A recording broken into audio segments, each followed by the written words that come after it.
కాళ్ళు నొప్పి లేదా? కాళ్ళు నొప్పి లేదా?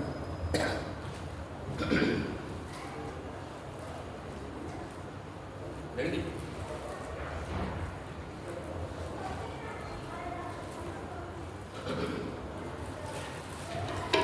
ఐదు 544 538.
సరే 543 537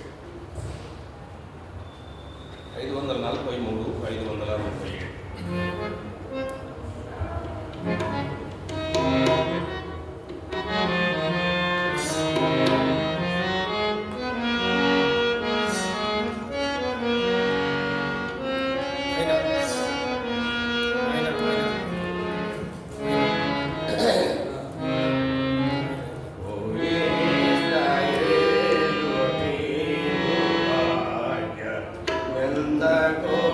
Hare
548, 542, 548, 502.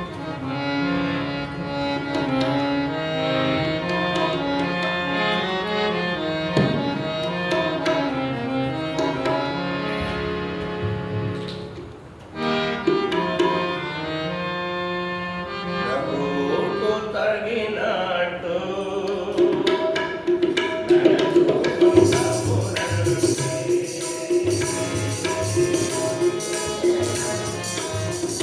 కొన్ని నంబర్లు కలవవు కనుక విషయ సూచికలో చూసుకుంటే లేదా క్రైస్తవ జీవితం అనేటువంటి పట్టిలో చూస్తే సరే 548, 547.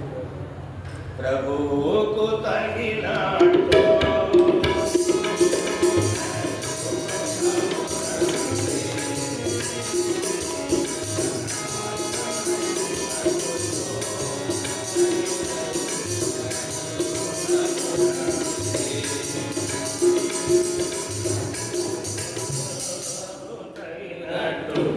నడుచుకొనుము రండి.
పాటల పుస్తకం, శివుని పుస్తకం, బైబిల్ తీసుకుని వస్తే మంచిది.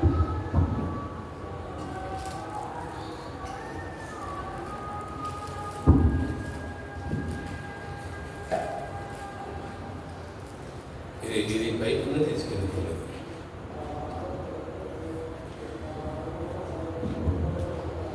ఎంత పైకి ఎత్తు.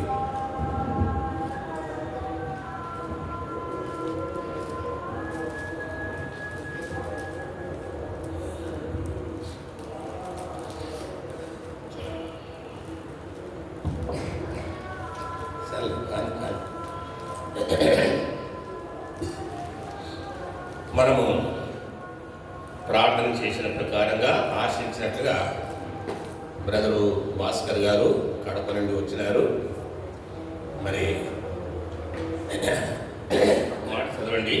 అపోస్తల కార్యములు 10వ అధ్యాయం.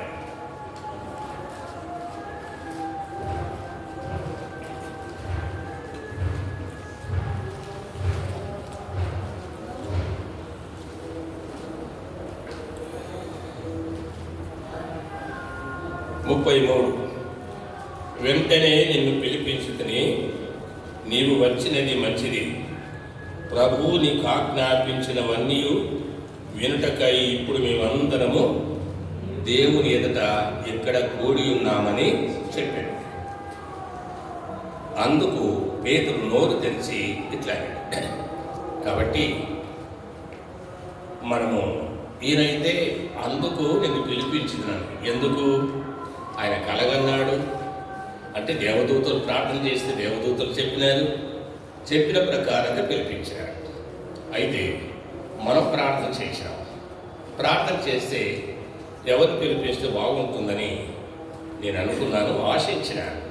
నాకు తెలిసింది వార్త. భాస్కర్ గారిని పిలిపించుకున్నాను.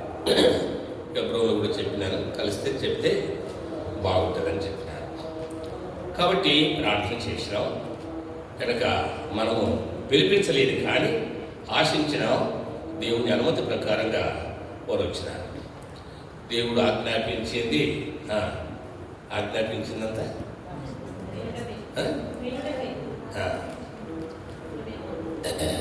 ఏమంటాడండి? ప్రభు నీకు ఆజ్ఞాపించినవన్నీ గనక కోపం వచ్చిన మాటలైనా వినాల్సిందే, సంతోషకరమైన మాటలైనా వినాల్సిందే. నీ నోటి నుంచి పలికిన మాటను బట్టి సరే మనకి ఏది అవసరమో దేవుడు అది ఇస్తాడు. మనం ప్రార్థన చేస్తాం. రేపు ఉదయం మనం 10 గంటలకు కేవలం టీచర్లని కాకుండా వాక్యం వినవలసినటువంటి సహోదరులు, సహోదరులు, యవనస్తులు, పెద్దలు ప్రతి వారు మరి రావాలి. ఇప్పుడు బాప్తిస్మ కొరకు ఏ ప్రకారంగా అయితే ముందుంటారో టీచర్లు ముందుంటారు, మనం కొంచెం వెనకకుంటాం. వాక్యం మాత్రం అందరికీ, వాక్యం మాత్రం అందరికీ. తర్వాత రేపే గృహ ప్రవేశం కాబట్టి 1 గంటకు మరి అక్కడికి వెళ్ళేటువంటి వారు వెళ్ళండి. తర్వాత మరలా సాయంకాలము మనకు యథావిధిగా 6 గంటలకు కూడిక ఉంటుంది. 6:30కు వస్తే కొంచెం పాటలు పాడుకోవచ్చు. కనుక ఏది అయినా మన యథావిధిగా 8:30కు ముగించుకుంటాం కాబట్టి అదే ప్రకారంగా ముగించుకుంటాం. తర్వాత శనివారం అదే ప్రకారంగా 10 గంటలకు మనం సమావేశం అవుతాం. వాక్యం చెప్తారు, పాటలు పాడిన తర్వాత వాక్యం, తర్వాత మధ్యలో కొంత ఒక 5-10 నిమిషాలు నీళ్ళు తాగవలసినటువంటి వారు ఏదైనా పని ఉంటే వారి కొరకు అందరికీ 10 నిమిషాలు మధ్యలో గ్యాప్ ఉంటుంది. మరలా యథావిధిగా వారి నడిపింపు ప్రకారంగా దేవుడు సాయం చేసిన ప్రకారంగా వాక్యం చెప్తారు.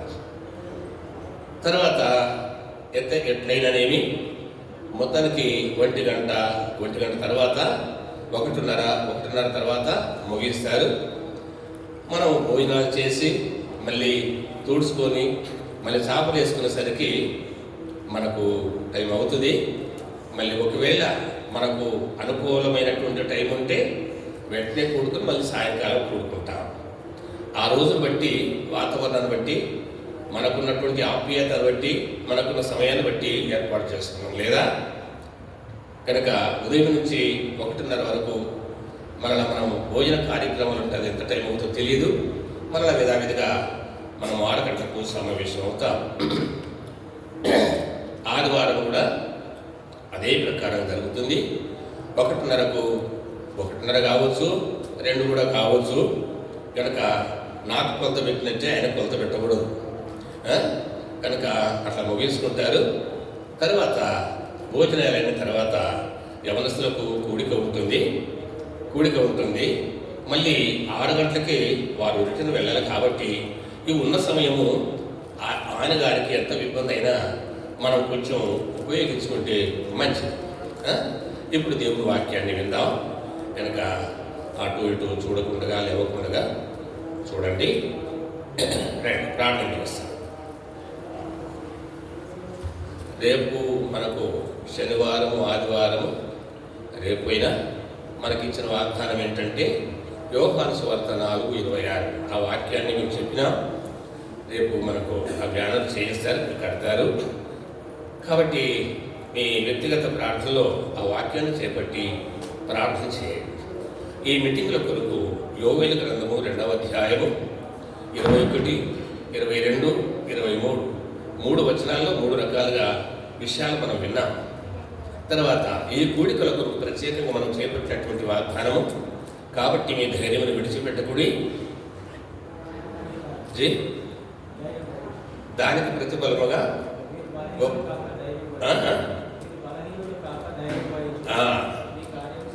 కనుక 57 కీర్తన 2వ వచనంలో నీ కార్యం సఫలం చేయి దేవునికి ఏ మూల పెడుతున్నామో నిన్న మొన్న గుర్తు చేసుకున్న వాగ్దానం చెప్పట్లేదు.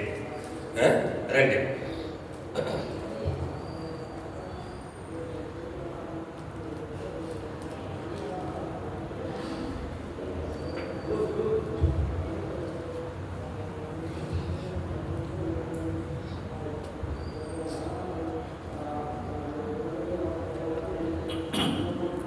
Praise the Lord.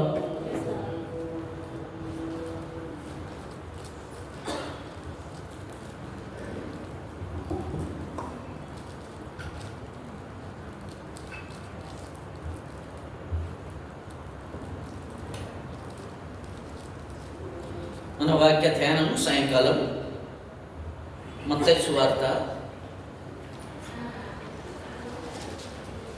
10వ అధ్యాయం. మత్తయి సువార్త 10వ అధ్యాయము 24, 25 వచనాలు కలిసి చదువుకుందాం. మత్తయి సువార్త 10వ అధ్యాయము 24, 25. రండి. శిష్యుడు బోధకుని కంటే అధికుడు కాడు, దాసుడు యజమానుని కంటే అధికుడు కాడు. శిష్యుడు తన బోధకుని వలని, దాసుడు తన యజమానుని ఉండినా చాలు. ఇంటి యజమానునికి బయలుదేరులని వారు పేరు పెట్టి ఉంటేనే ఆయన ఇంటి వారికి మరి నిశ్చయంగా ఆ పేరు పెట్టుదురు కదా. అదే మత్తయి సువార్త 4వ అధ్యాయం. మత్తయి సువార్త 4వ అధ్యాయం 19 నుండి 12 వరకు. మత్తయి 4:19 నుండి 12 వరకు. ఆయన నా వెంబడినండి, నేను మిమ్మల్ని మనుషులను పట్టు జాలరులుగా చేతునని వారితో చెప్పాను. వెంటనే వారు తమ వలన విడిచిపెట్టి ఆయనను వెంబడించిరి. ఆయన అక్కడ నుండి వెళ్ళి జెబెదయి కుమారుడైన యాకోబు, అతని సోదరుడైన యోహాను అని 2 సహోదరులు తమ తండ్రి అయిన జెబెదయి వద్ద దోణిలో తమ వలలు బాగు చేసుకొని చుట్టగా చూచి వారిని పిలిచాను. వెంటనే వారు తమ దోణెను, తమ తండ్రిని విడిచిపెట్టి ఆయనను వెంబడించారు. జీవంగల ప్రభు వాక్యతను మనకు ఆశీర్వదించునుగాక. ప్రార్థన.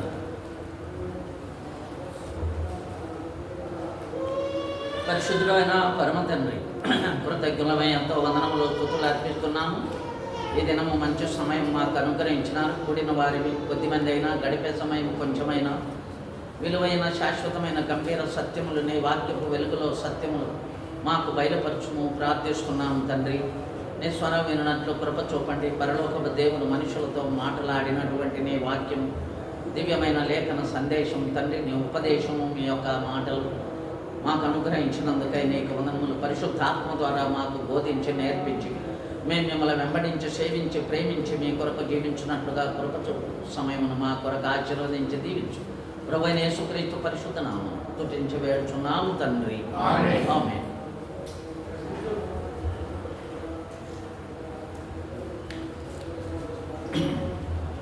మత్తయి సువార్త 10వ అధ్యాయము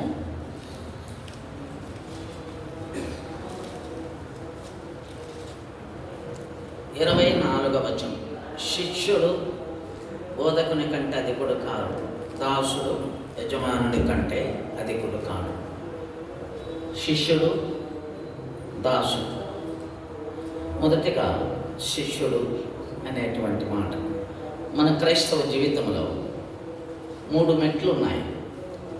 ఒకటి విశ్వాసి, రెండవది శిష్యుడు, మూడవది అపోస్తలుడు. విశ్వాసి అనేది మొదటి మెట్టు, అనగా మారు మనసు పొంది పశ్చాత్తపడి రక్షణ అనుభవంలోకి వచ్చి బాప్తిజం తీసుకొని సంఘములో చేరి దేవుని పనిలో, ఆరాధనలో, ప్రార్థనలో, స్వార్థలో పాలుగుంపులు పొంది ఇలాగా సహవాసంలో నడిచేటువంటి వారు విశ్వాసులు, విశ్వాసి అని అంటారు. ఇలాగా ఎంత కాలమైనా మనము ఉండొచ్చు విశ్వాసిగా. దాదాపుగా 20, 30, 40 సంవత్సరాలైనా విశ్వాసిగానే ఉండొచ్చు. అది మొదటి మెట్టు. రెండవది శిష్యుడు. శిష్యుడు అనేది రెండవ మెట్టు.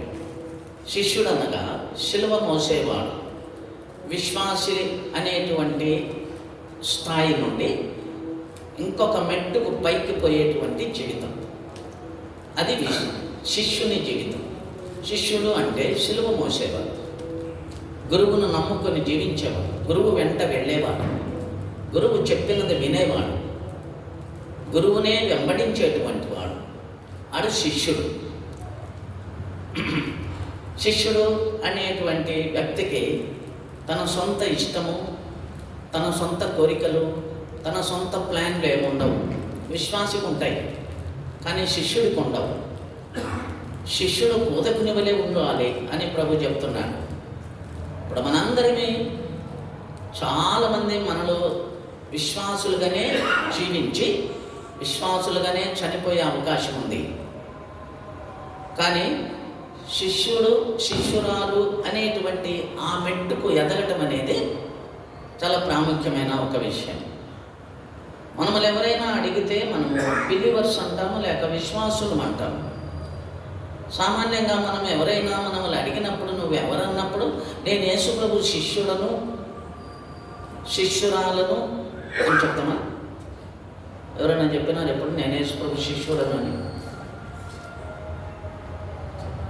బిలీవర్స్ అంటాం, విశ్వాసులు, క్రైస్తవులు అంటాం. శిష్యులమని చెప్పం. ఏమంటే అది చాలా క్రైమతో కూడినటువంటి జీవితం. అందుకనే ఆ స్థాయికి రాలేక మనము కేవలం విశ్వాసులము, బిలీవర్స్, క్రైస్తవులమని చెప్పుకుంటాం. మూడవ మెట్టు అపోస్తలుడు. అపోస్తలుడు అంటే అది చాలా ఉన్నతమైన, ఈ రెంటికంటే గొప్ప స్థాయి. అంటే వారు గొప్ప గొప్ప అద్భుతాలు, ఆశ్చర్యాలు, సూచక క్రియలు చేసి సంఘాలు కట్టి బాప్తిజాలు ఇచ్చి గొప్ప గొప్ప కార్యములు చేస్తారు. వారిని అపోస్తలుడు అంటారు. మనం ఆ స్థాయికి ఒకవేళ పోలేకపోయినా కనీసం రెండవ స్థాయి ఏమిటది చెప్పండి. అదే బైబిల్ స్టడీ కదా, చెప్పండి. రెండవ స్థాయి ఏమిటి? శిష్యుడు, శిష్యురాలు. యేసు ప్రభు 12 మంది శిష్యులను ఏర్పరచుకున్నాడు. వారికి అపోస్తలుడని లేక శిష్యులని పేరు పెట్టి తర్వాత వాళ్ళు అపోస్తలుడు అయ్యారు. వారు 12 మంది. ఆ 12 మంది శిష్యుల కథ మనకు మత్తయి, మార్కు, లూకా, యోహాను సువార్తల్లో వివరంగా వ్రాయబడింది. ఆ 12 మంది శిష్యులు యేసు ప్రభువును వెంబడించి ఆయన ద్వారా వారు నేర్చుకున్న విషయాలు, ఆయన వారికి నేర్పిన విషయాలు, ఆయన వారిని తయారు చేసిన విధానము, వారిని వాడుకున్న విధానము, వారితో ఆయన సంఘమును కట్టి వారి ద్వారా ఆయన నామం మహింపరుచుకున్నటువంటి విధానం, వారి జీవితం ఏ రీతిగా ప్రభు కొరకు సమర్పించుకొని హతసాక్షులయ్యారు అనేటువంటి సంగతులు చాలా ఉన్నాయి. ఇప్పుడు యేసు శిష్యులు ఎంతమంది? 12 మంది. మేము ఒకసారి సువార్తకు పోయినాం.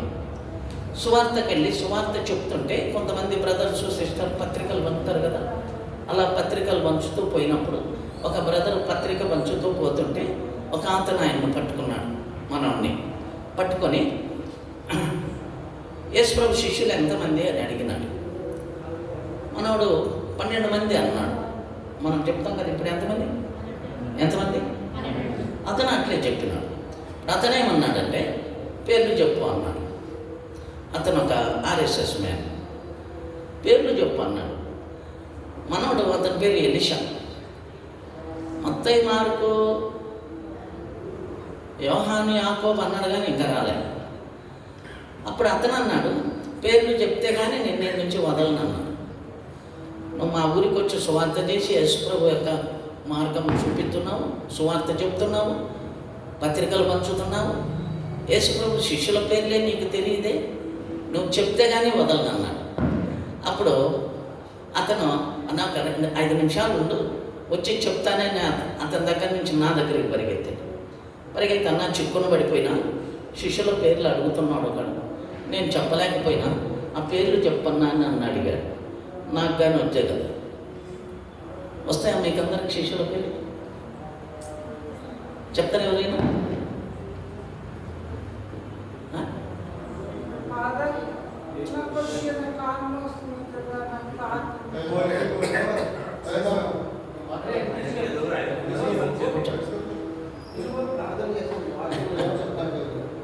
మౌనం కూర్చో ఉండేలే కూర్చో.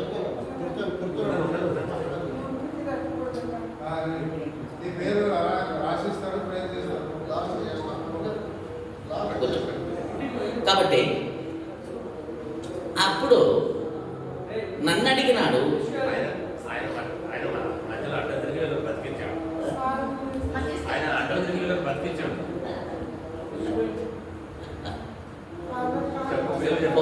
వెళ్ళు, ఇంకొకరు పట్టుకోండి, పడతాడు ఆయన, ఇంకొకరు పట్టుకోండి.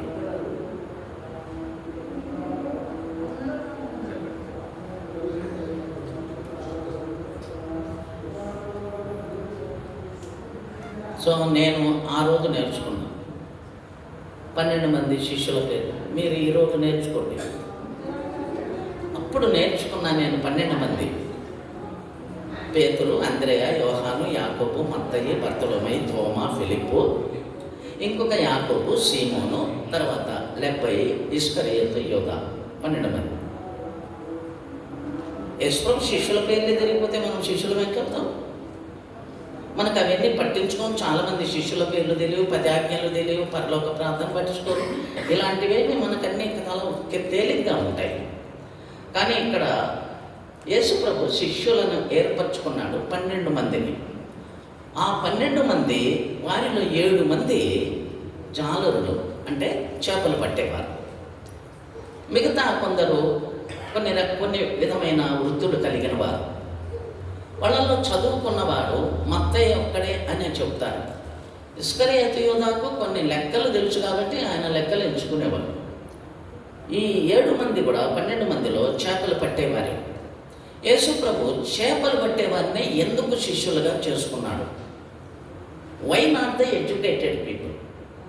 చదువుకున్న వాళ్ళు ఉన్నారు, ప్రధానులు ఉన్నారు, యాజకులు ఉన్నారు, ధర్మశాస్త్రోపదేశకులు ఉన్నారు, మహాప్రవీణులు ఉన్నారు. యెరూషలేములో తక్కువ, అక్కడ నుంచి రాజులు వచ్చారు, యాజకులు వచ్చారు, అధికారులు వచ్చారు.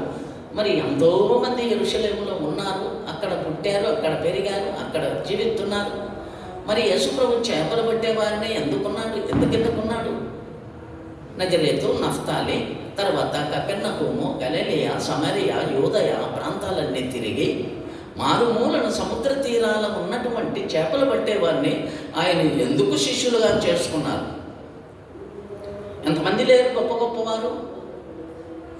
ఎంతమంది జ్ఞానులు లేరు? తెలియగలిగిన వారు లేరు? మరి మనలనే ఎందుకు ఏర్పరచుకున్నాడు? మారు మూలన ఉన్న గ్రామాలలో ఉన్న వారిని, విద్యా విహీనులను, జ్ఞానహీనులను ఎందుకు ఏర్పరచుకున్నాడు ప్రభు? ఎందుకు రక్షించాడు వారిని? ఇది గొప్ప సంకల్పం, ప్రభు యొక్క అద్భుతమైన పరలోకపు దైవ ఆలోచన. అది ఎంత గొప్పవారు లేరండి. Doctor Bhimarao Ram Ambedkar MA PhD bar at law JP LLD DSc DLitt ఇంత చదివినాడు అన్నాడు. మళ్ళీ చెప్పనా? Doctor Bhimarao Ram Ambedkar MA PhD bar at law JP LLD DSc DLitt అని చదివాడు. విశాఖపట్నం జిల్లాలో పెందుర్తి మండలం పెదగామి అనే గ్రామంలో డాక్టర్ సుధాకర్ అనే ఒక ఆయన ఉన్నాడు. ఆయన చాలా పేదవాడు. పిల్లప్పుడు వాళ్ళమ్మ గేదెలు కాసేది. గేదెలు కాసి నెలకు ₹1 ఒక గేదెకు అలాగా సంపాదించి ఆమె బిడ్డను చదివించింది. చాలా తెలివి గలవాడు సుధాకరు. కాలేజీ లెవెల్ వరకు రాలేక హై స్కూల్ లెవెల్తోనే నిలిచిపోయినాడు. మంచి మార్కులు వచ్చాయి కానీ ఎవరో సహాయం చేసి కాలేజీకి అతన్ని చేర్పించారు. కాలేజీలో కూడా ఫస్ట్ వచ్చేవాడు. ఆ తర్వాత డిగ్రీకి వచ్చాడు. డిగ్రీ అయిపోయిన తర్వాత చాలా గొప్ప చదువుతూ వచ్చాడు.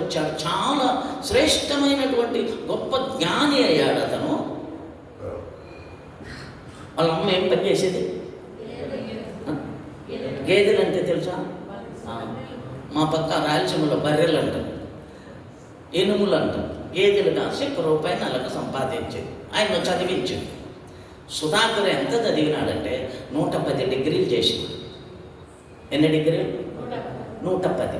10 పిహెచ్డీలు, 4 ఎంఫిల్లు చేశాడు. ఇంకా 10 డిగ్రీలు రెడీగా ఉన్నాయంట. గవర్నమెంట్ వాళ్ళకు పిలిచి ఇవ్వడానికి టైం లేక చదువుతానే ఉండడు.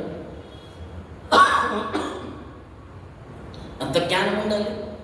ఒక డిగ్రీ చేయడానికి నేను ఎంత ఇబ్బంది పడ్డాను. 110 డిగ్రీలు చేసిన తెలివి గల వాళ్ళు ఉన్నారు. ఇలా చెప్పుకుంటూ పోతే ఎంత గొప్ప సైంటిస్టులు ఉన్నారు, ఎంత మహా మేధావులు ఉన్నారు, ప్రవీణులు ఉన్నారు. కానీ యేసు ప్రభు చేపలు పట్టే వారిని ఎందుకు ఎన్నుకున్నాడు? ఎందుకు వారిని శిష్యులుగా చేసుకున్నాడు? అది నేను ఇప్పుడు చెప్తా. కొంత సమయం చేపలు పట్టే వారికి కొన్ని లక్షణాలు ఉన్నాయి. అవి ఏంటంటే, మొట్టమొదటి లక్షణము, ఆ జాలరులకు మొదటి లక్షణం ఏంటంటే వారు చాలా బిజీగా ఉంటారు. అంటే చాలా పని కలిగి ఉంటారు. చేపలు పట్టుకునేవారు సముద్ర తీరాన they are very busy people అనమాట. వాళ్ళు ఆ మాట ఈ మాట మాట్లాడుకుంటా, ఊరక తమాషలు ఆడుకుంటా, టైం వేస్ట్ చేసుకుంటూ ఉండరు.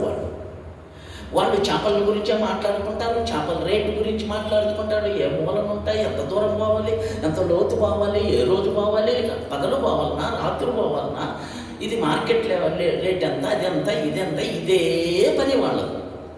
అది లేకపోతే వాళ్ళకు బాగు చేసుకుంటూ చినిగిపోతే వాటిని కుట్టుకుంటూ ఉంటారు. ఇదే పని వాళ్ళకు. They are very busy people. కాబట్టి ఆయన వారిని ఎన్నుకున్నాడు. యేసుప్రభు కూడా ఎవరిని ఎన్నుకుంటాడంటే, సోమరివాళ్ళను యేసుప్రభు ఎవరిని శిష్యులుగా చేసుకోరు. పని బాట లేకుండా ఊరక వాళ్ళని గురించి వీళ్ళని గురించి మాట్లాడుకుంటూ ఊరక అనవసరమైనవి వ్యర్థమైన వాటికి సమయం అంతా టైం పాస్ చేసేవాళ్ళు ఆయనకు అవసరం లేదు. చాలా బిజీగా ఉండేవాళ్ళు కావాలి. ఎప్పుడు ప్రభుని గురించిన ఆసక్తి కలిగిన వారిని ఆయన ఎన్నుకుంటారు. చూడండి, కొరింథీయులకు రాసిన మొదటి పత్రిక 15వ అధ్యాయం. కొరింథీయులకు రాసిన మొదటి పత్రిక 15వ అధ్యాయము 58వ వచనం. మొదటి కొరింథీ 15:58. బిజీగా ఉన్నారా? కాగా నా ప్రియ సహోదరులారా, మీ ప్రయాసం ప్రభునందు వ్యర్థము కాదని ఎరిగి స్థిరులను కదలని వారును ప్రభు కార్యాభివృద్ధి యందు ఎప్పటికీ ఆసక్తులై ఎప్పటికీ ఆసక్తులై ఉండి, ఎప్పటికీ ఆసక్తి, ఎప్పుడు ఆసక్తి. దేవుని కార్యం, దేవుని పనులు, దేవుని మందిరం, దేవుని పని, దేవుని ప్రజలు, ఈ విషయంలో ఎప్పటికీ ఆసక్తులై ఉండి మీ ఆసక్తి అనేకులను ప్రేరేపించాలి. సోమరులుగా ఉండవద్దండి. హెబ్రీ పత్రిక 6వ అధ్యాయం, హెబ్రీయులకు రాసిన పత్రిక 6వ అధ్యాయము 11వ వచనం. హెబ్రీ 6:11. విశ్వాసం చేతను ఓర్పు చేతను వాగ్దానములను స్వతంత్రించుకొని వాటిని పోలి నడుచుకున్నట్లుగా మీలో ప్రతి వాడును మీ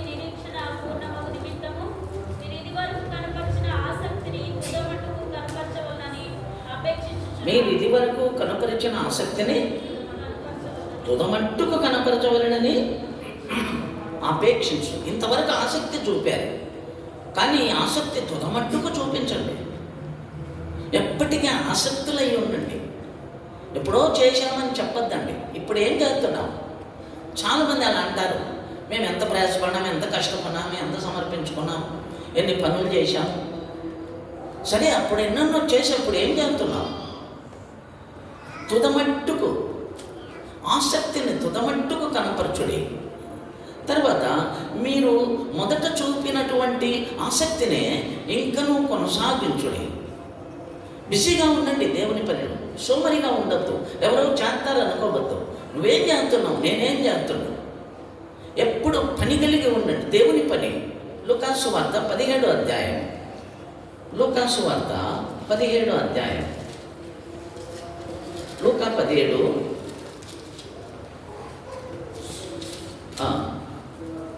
నేను వచ్చు వరకు వ్యాపారము చేయండి. లూకాసు వార్త 17వ అధ్యాయము,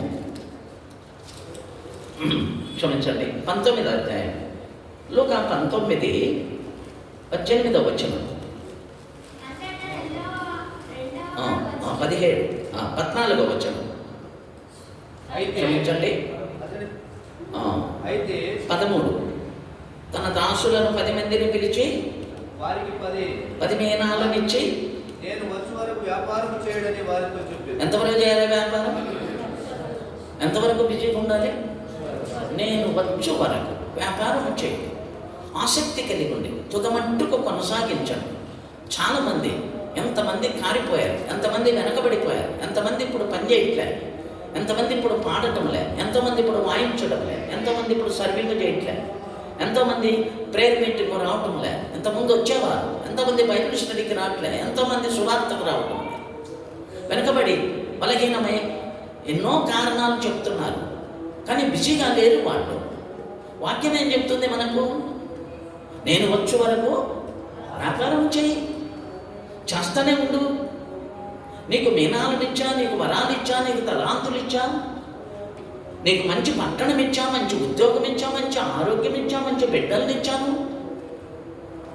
నీకు ఏం తక్కువ చేశాను? నేను ప్రార్థించినప్పుడు ఆలోచిస్తున్నా, నీ కొరతలు తీరుతున్నా, నీ కష్టాల్లో నేను ఆదుకుంటున్నా, నీకు మంచి వాక్యం ఇచ్చినా, మంచి గుడ్డినిచ్చినా, మంచి మేత పెడుతున్నా, నిన్ను ఎంత పోషిస్తున్నా, ఎంతమంది చేత నీ ఆత్మ రక్షణ కొరకు, పోషణ కొరకు, అభివృద్ధి కొరకు ఎంత ప్రయాసపడుతున్నా, పరిశుద్ధాత్మ దేవుడు నువ్వు నేను ఆయన స్వారూప్యములకి రావడానికి ఎంత పోరాడుతున్నాడు, ఎంత ప్రయాసపడుతున్నాడు.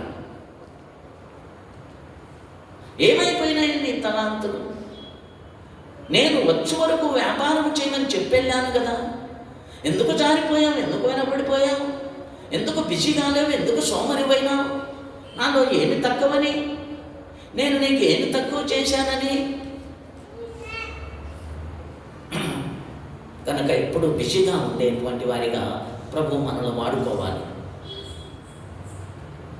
ఎంతోమంది వారు ఎప్పుడో చేసిన పనులన్నీ చెప్పుకుంటారు, కానీ ఇప్పుడు లేరు. వాళ్ళు అనేక కారణాలు చూపించి కారిపోయారు, జారిపోయారు, పడిపోయారు, వారు వెనుకబడిపోయారు, బలహీనులైపోయారు. కనుక ఆ శిష్యులను ఆయన చేపలు పట్టేవారిని ఎందుకు ఎన్నుకున్నాడంటే, ఎందుకు ఎన్నుకున్నాడు? వారు ఎప్పుడూ పని కలిగి ఉంటారు. Be busy in the work of the word. నేను వచ్చే వరకు వ్యాపారం చేయి. నీకు శక్తి కోల్పోయి నువ్వు నడవలేక, నువ్వు చూడలేక, నువ్వు వినలేక, నువ్వు బలహీనుడు అయిపోయినావు, అప్పుడు దేవుడేం అడగడు.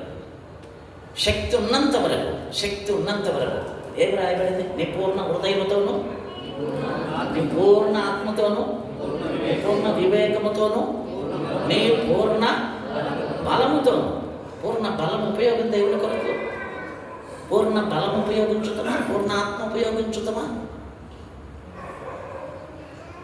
అది దేవుని మొదటి ఆజ్ఞ. అదే చేస్తూ ఉండు, పని చేస్తూనే ఉండాలి. ప్రియులారా, ఎందుకు దేవుడు చేపలు పట్టే వాళ్ళని యేసయ్య ఎన్నుకున్నాడంటే, వారు ఎప్పుడు బిజీగా ఉంటారు. రెండవది, చేపలు పట్టే వాళ్ళని యేసు ప్రభు ఎందుకు ఎన్నుకున్నాడంటే, వారు కలిసి పని చేస్తారు. ఏం చేస్తారు వాళ్ళు? వారు ఏం చేస్తారు? ఎలా పని చేస్తారు? కలిసి పని చేస్తారు వాళ్ళు. మనము కూడా ఒంటరిగా పని చేయలేము, కలిసి చేస్తారు వాళ్ళు. సముద్రంలోకి కలిసి వెళ్తారు, ఒక్కడు వెళ్ళడు చేపలు పట్టుకోవడానికి.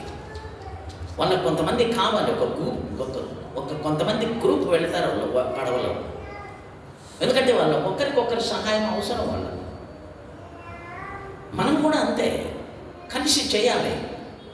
అందుకే వాళ్ళని యేసుప్రభు ఎన్నుకున్నాడు. ఒంటరిగా పని చేయరు వాళ్ళు. ఇది వన్ మ్యాన్ షో కాదు. ఒక సంఘం ఒకరితో జరగదు. పిల్లలు, పెద్దలు, యవనతులు, వృద్ధులు, మధ్య వయస్సు వారు అందరూ కలిసి కడిగేవారు, తుడిచేవారు, ఎత్తేవారు, వండేవారు, బోధించేవారు, తర్జుమా చేసేవారు, వాయించేవారు, పాడేవారు. ఇంతమంది ఉంటే కదా ఈ షో రన్ అయ్యేది. ఒక షో ఎట్లా నడిపించాలో, ఒక నాటకము లేక ఒక డ్రామా లేక ఒక సర్కస్ ఒకటితో అవుతుందా నడిపించడానికి? It is not a one man show. కలిసి పని చేసేది నేర్చుకోవాలి. ఒకరినొకరు కలుపుకొని అనేక తలాంతులు ఇచ్చారు. ఒకరికి ఒక తలాంతు, ఇంకొకరికి రకరకాలైన రీతులు దేవుడు టాలెంట్స్ ఇచ్చారు. ఇప్పుడు చూడండి, అన్నగారు నడిపిస్తున్నాడు, పాట పాడుతాం, వాళ్ళు వాయిస్తున్నారు, మీరు పాడుతున్నారు, నేను చెబుతున్నా. అవునా? ఇది కలిసి చేసే పని. కలిసి చేసిన వారెవరు? మోషే, అహరోను అన్నదమ్ములు కలిసి చేయలేదు. ఎస్తేరు, మొర్దెకై కలిసి చేయలేదు. పేతురు, యోహాను కలిసి చేయలే. పౌలు, శీల కలిసి చేయలే. అలాగా వారు దే వర్క్ టుగెదర్ అన్నమాట. అందుకే ఆయన వారు నేర్పరచుకున్నారు. కలిసి పని చేయాలి మనం. కాబట్టి మనలో ఒంటరితనంగా ఒక్కడిగా పోరాడేటువంటి ప్రాబ్లం అది పెద్ద, అది అసలు ఉండకూడదు. అది ఒక్కరు లీడర్ ఉండొచ్చు, కానీ పెట్టుకొని పని చేపించాలి. కలిసి పని చేపితే అందరు లీడర్లు కాదు, లీడర్ ఒక్కడే. లీడర్కు కొంతమంది ఫాలోవర్స్ ఉంటారు, గురువుకు శిష్యులు ఉంటారు, లీడర్కు తన వెంట వచ్చే పని చేసే వాళ్ళు ఉంటారు, వారు చేపిస్తారు. కాబట్టి చేపలు పట్టుకునే వారికి రెండవ గుణం ఏంటంటే వారు కలిసి పనిచేస్తారు. మనము కూడా ఒకరినొకరు కలుపుకొని అందరినీ వారి వారి టాలెంట్స్ ప్రకారం వారిని ఉపయోగించుకొని కలిసి పనిచేయటం ద్వారా సంఘం చాలా అభివృద్ధి చెందుతుంది. ఒకరినొకరు 50 వాక్యాలు చూపిస్తాను నేను ఆ మాట. కొత్త నిబంధన ఏమని? ఒకరినొకరు ఎందుకని సార్లు ఉందన్నమాట. సంఘం అనేది వన్ మ్యాన్ షో కాదు. అది నాకు చాలామంది అవసరం. ప్రతి అవయవం పని చేయాలి, ప్రతి ఒక్కరు పని చేయాలి. సంఘంలో కొరింథీ పత్రికలు అలా వ్రాయబడి, కన్ను పని చేస్తుంది, కాలు పని చేస్తుంది, చెవి పని చేస్తుంది. దాని పని అది చేస్తేనే శరీరం అనేది చక్కగా ఆరోగ్యంగా ఉండి జీవించడానికి అవకాశం ఉంది. ప్రతిదీ దాని పని అది చేయాలి. కొన్ని కనపడే అవయవాలు ఉన్నాయి, కొన్ని కనపడని అవయవాలు ఉన్నాయి కదా. కనపడే అవయవాలు ఏంటి? శరీరం అనేది ఒక సంఘంతో పోల్చబడింది. పౌలు భక్తుడు సంఘం అనేది ఆయన శరీరంలో ఎన్నో అవయవాలు ఉన్నాయి. బయటికి కనపడే అవయవాలు ఉన్నాయి, కనపడని లోపల అంతర్యములో ఉండే అవయవాలు ఉన్నాయి. కళ్ళు, కాళ్ళు, చేతులు, రేళ్ళు, ముక్కు ఇవన్నీ మనకు కనపడతాయి. గుండె, ఊపిరితిత్తులు, లోపల ఉండే ప్రేవులు, ఎముకలు, మూలుగలు మనకు కనపడతాయా? అవి ఎక్కడున్నాయి? లోపల ఉన్నాయి. కానీ వీటికంటే అవి ఎంత ఇంపార్టెంట్ తెలుసా? కనపడనివి. లోపల ఉండే అవయవాలు ఎంత ప్రాముఖ్యమైన అవయవాలు ఉన్నాయి. అవి పని చేస్తేనే ఈ శరీరం, అవి రేయింబగలు పని చేస్తుంటాయి. ఇప్పుడు చూడండి, మనం శరీరము పైకి కనబడే అవయవాలు రాత్రుల్లో పనిచేయవు. మనం తినేసి నిద్ర వస్తే పడుకుంటాం, కాలు చేయి పని చేస్తుందా? కానీ గుండె కొట్టుకుంటూనే ఉంటుంది అన్నమాట. సంవత్సరాల కొలది పని చేస్తా. ఒక్క 2-3 సెకండ్లు అది పని చేయలేదనుకో, నువ్వు తెల్లరాలకు లేవుగా ఎత్తాల్సిందే. రాత్రి మంగళ పని చేసే డైజెషన్ సిస్టమ్, కిడ్నీసు, హార్టు, లివరు ఇవన్నీ అంతరంగంలో ఉండే లోపల ఉండేటువంటి అన్ని రేయింబగలు పనిచేస్తాయి. కనబడని పరిచర్య ఎంత అద్భుతమైనది. కనపడేది ఉంది, కనపడంది ఉంది. కాబట్టి అందరూ కలిసి ఆయా పనులు చేయటం ద్వారా శరీరము క్షేమాభివృద్ధి చెందినట్లు సంఘం అభివృద్ధి చెందుతుంది. కాబట్టి యేసుప్రభు చేపలు పట్టేవాడిని ఎందుకు ఎన్నుకున్నాడు? వారు ఏం చేస్తారు? కలిసి పని చేస్తారు. మూడవది, వాళ్ళు ఎందుకు ఎన్నుకున్నాడంటే యేసు ప్రభు వారు చాలా సామర్థ్యం కలిగిన వారు. They are very skilled people అన్నమాట. ఎంత సామర్థ్యం అంటే వాళ్ళకు చేపలు పట్టే దాంట్లో ప్రవీణులు వాళ్ళు. వాళ్ళకెవరు సాటిగా. ఒక కుమ్మరాయన పోయి చేపలు పట్టలేడు, ఒక కార్పెంటర్ పోయి చేపలు పట్టలేడు, ఒక పెయింటర్ పోయి చేపలు పట్టలేడు, లేక ఆఫీసులో పనిచేసేంత ఆఫీసర్ అయినా సరే పోయి చేపలు పట్టడానికి కుదరదు. చేపలు పట్టేవాళ్ళే పట్టాలి. వాళ్ళని ఏమంటారు? జాలరులు అంటారు. వారే పట్టాల చేపలు. వారు చాలా స్కిల్డ్ అన్నమాట. వాళ్ళు ఎంత స్కిల్ అంటే ఎంత సామర్థ్యం ఉంటుందంటే వాళ్ళకు తెలుసు ఏం చేయాలి, ఎంత దూరం పోవాలి, ఎంత లోతుకు పోవాలి అనేది వాళ్ళకు తెలుసు. ఏ మూలకి వెళ్ళాలి, ఏ సమయంలో వెళ్ళాలి, ఇవన్నీ వాళ్ళకు తెలుసు. ఎంత స్కిల్ అంటే నేను చెప్తా. ఒకసారి నేను విన్నా ఇలాగా, చేపలు పట్టేవారు ఆ పడవలో చాలా లోతుకు వెళ్ళి అక్కడ చేపలు పట్టే సమయంలో మరి వల కొన్ని పర్యాలు చినిగిపోతుంది. చినిగిపోయినప్పుడు ఆ వలను సముద్రంలోనే కుడతారంట వాళ్ళు. ఆ చీకటి, సముద్రంలో ఎంత చీకటి ఉంటుంది, కట్టిగా చీకటి ఉంటుంది సముద్రంలో. అంత చీకటిలో చినిగిపోయిన వలను కుట్టుకుంటారంట. ఎలాగంటే వాళ్ళు సూదులు కూడా తీసుకుపోతారు. అంటే కొంచెం పెద్ద సూదులు, దప్పడం అంటారు కదా, అలాంటివి తీసుకెళ్ళి రాత్రులు ఆ సూదికి దారం ఎక్కిస్తారు. చీకట్లు స్కిల్డ్ కదా, మనం పగలే ఎక్కేదేమే సూదికి దారము. అలా చేసి వాళ్ళు కుడతారు, వాళ్ళు రిపేర్ చేసుకుంటారు. ఎంత స్కిల్ ఉంది వాళ్ళకి, ఎంత సామర్థ్యం ఉంది వాళ్ళకి. మన సామర్థ్యం ఏంటి? ఎబిలిటీ, మన యొక్క స్తోమత చూపించాలి మనం. మేము దేవుని పనిలో సామర్థ్యం కలిగిన వారము. చూడండి 2 కొరింథీ 3వ అధ్యాయం, కొరింథీలకు రాసిన 2వ పత్రిక, కొరింథీలకు రాసిన 2వ పత్రిక 3వ అధ్యాయము 5వ వచనము. 2వ కొరింథీ 3వ అధ్యాయం 5వ వచనం. మా వలన ఏదైనా అయినట్లుగా ఆలోచించుటకు మేము సమర్థులము కామని కాదు, మా సామర్థ్యము దేవుని వలననే కలిగి ఉన్నది. నాకుండే సామర్థ్యం, నా స్కిల్ నాది కాదు. ఈ సామర్థ్యం దేవుడు ఇచ్చాడు నాకు. ఎబిలిటీ అంటే వారి యొక్క యోగ్యత, వారి సామర్థ్యం, వారికి ఉండేటువంటి ఆ నేర్పు. చాలా నేర్పరులు వాళ్ళు. అందుకనే వాళ్ళు వలలు నింపుకొని బయటకు వస్తారు. ఏమిటి మన సామర్థ్యం? దేవుని వాక్యంలో సామర్థ్యం సంపాదించాలి మనం. అనేకులు ఎదుట మనము దేవుని గురించి మాట్లాడాలి. ఎలాంటి జ్ఞానులైనా సరే మనము దేవుని వాక్యము బోధించాలి. వారికి సత్యము ప్రకటించడానికి సామర్థ్యం కావాలి. 1 కొరింథీ 2వ అధ్యాయం చూడండి ఎంత సామర్థ్యం ఉంది.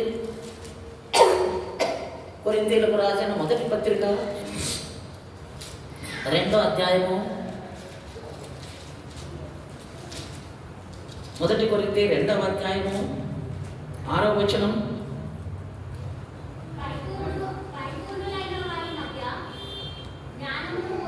పరిపూర్ణులైన వారి మధ్య జ్ఞానమును బోధించుచున్నాము. ఎవరికి బోధిస్తున్నాము జ్ఞానమును? పరిపూర్ణులైన వారికి జ్ఞానము బోధిస్తున్నాము. పరిపూర్ణులు, డబ్బులో పరిపూర్ణులు, చదువులో పరిపూర్ణులు, లోక జ్ఞానంలో పరిపూర్ణులు, ఎంత మేధావులు. Perfect people. We preach wisdom among perfect people. పరిపూర్ణులైన వారికి జ్ఞానమును బోధిస్తున్నాను నేను. మా సామర్థ్యం అలాంటిది. దేవుడిచ్చినాడు ఆ సామర్థ్యం మాకు. ఎలాంటి వారికైనా దేవుని గురించి చెప్పగలిగే సామర్థ్యం అది సంపాదించాలి. అది దేవుడిచ్చేది, దాన్ని కోరుకోవాలి మనం. నేను శిష్యుల పేరు చెప్పలేకపోయింది కదా మనోడు. మరి సామర్థ్యం ఉందా? ఎన్ని సంవత్సరాలు క్రైస్తవులు? ఇంకా ఎన్ని సంవత్సరాలు పోవాలి మనము మందిరానికి? ఇంకా ఎన్ని ప్రసంగాలు వినాలి మనము? ఇంకా ఎంత నేర్చుకోవాలి మనము? నేర్చుకొని నేర్చుకొని నేర్చుకొని ఏమవుతున్నది, కొంతమంది స్టాప్ అయిపోయినారు నేర్చుకోవడం. ఎందుకంటే వాళ్ళు ఫిక్స్ అయిపోయింది వాళ్ళ మైండ్లో కొన్ని విషయాలు. ఏం నేర్చుకొని ఒక స్కూల్ ఇన్స్పెక్టర్ ఒక స్కూల్కి వెళ్ళాడు. 5వ తరగతి క్లాస్కి వెళ్ళి 5వ తరగతి పిల్లల్ని నిలబెట్టాడు ఒకడిని. ఎవరు ఏం చెప్పరే? ఎవరు మా స్కూల్కి వెళ్ళింది? ఇన్స్పెక్టర్. స్కూల్ విజిట్ చేస్తారు కదా స్కూల్ ఇన్స్పెక్టర్. వాళ్ళు పోయి ఆయన 5వ తరగతి అబ్బాయిని ఒకడిని లేపి టీచర్ పక్కన నిలబడ్డాడు. 5వ క్లాస్ టీచరు. ఆ ఇన్స్పెక్టర్ అడిగాడంట వాడిని, బాబు చెప్పరా, నువ్వు 5వ క్లాస్ కదా, 5 5లు ఎంతరా అంటే 250 సార్ అన్నాడు. ఎంత 5 5లు చెప్పండి. నేను చాలా స్పీడ్గా ఉంటాను 3 రోజులు, మీరు ఇట్లు ఉంటే కుదరదు. చెప్పండి 5 5లు ఎంత అన్నాడు వాడు? 250 అన్నాడు. ఇప్పుడు ఇన్స్పెక్టర్ ఆ టీచర్ని అడిగినాడు, ఏమయ్యా 5వ తరగతి అంటావు, టీచరు నీకు దండగా జీతము, వాడు 5 5లు 250 అంటున్నాడే అని అంటే, అప్పుడు టీచర్ అన్నాడంట ఇన్స్పెక్టర్తో, సార్ వాడు ఇప్పుడు చాలా మేలు సార్ అన్నాడంట. వాడు ఇప్పుడు చాలా మేలు అంటే ఏమయ్యా మేలు అంటావంటే, సార్ వాడు ఇంతకుముందు 5 5లు ఎంతరా అంటే 500 అంటున్నాడు, ఇప్పుడు నువ్వు వస్తుండవని కొట్టి వాడిని అడిగి తెచ్చినా 250కి తెచ్చినా, ఇంకా వాడు 5 5లు 25 అనడానికి ఇంకా నేను రిటైర్డ్ అయిపోవాలి కదా సార్ అన్నాడు. నిజమేనయ్యా అని చెప్పి, ఏరా సార్ ఇంత బాగా చెప్తాడు, నువ్వు ఏమి రారా 5 5లు 250 అంట అంటే వాడు అన్నాడంట, సారేమో బాగానే చెప్పచ్చు సార్, నేనే మొత్తోడు అన్నాడంట. వాడి మైండ్లో 5 5లు ఎంత అయిపోయింది, వాడిని ఎప్పుడు అడిగినా సరే 5 5లు ఎంతరంటే 250 అంటాడు. ఎంతమంది 250లో ఉన్నారు, 25కి వచ్చేది ఎప్పుడు? వీళ్ళు 5 5లు 25కి వచ్చేది ఎప్పుడు? సామర్థ్యం ఎట్లొచ్చింది, ఎలా సంపాదించాలా, పరిపూర్ణులైన వారికి ఏం చెప్పాలా, ఏం బోధించాలి, దేవుని వాక్యంలోని సామర్థ్యం సంపాదించు. ఆ ఎబిలిటీ నీకు నాకు ఉండాలి. కనుకనే యేసుప్రభు వారిని ఎన్నుకున్నాడు. వారికి అంత స్కిల్ ఉంటుంది అన్నమాట. వారు చాలా నేర్పరులు అందులో. మనం కూడా యేసుప్రభు శిష్యులము కనుక అలాంటి సామర్థ్యము కలిగి ఉండాలి. ఇది ఎన్నో గుణం, ఇది వాళ్ళకు 3వది. మొదటిది ఏమిటి, వాళ్ళు చాలా బిజీగా ఉంటారు. 2వది వాళ్ళు కలిసి పనిచేస్తారు.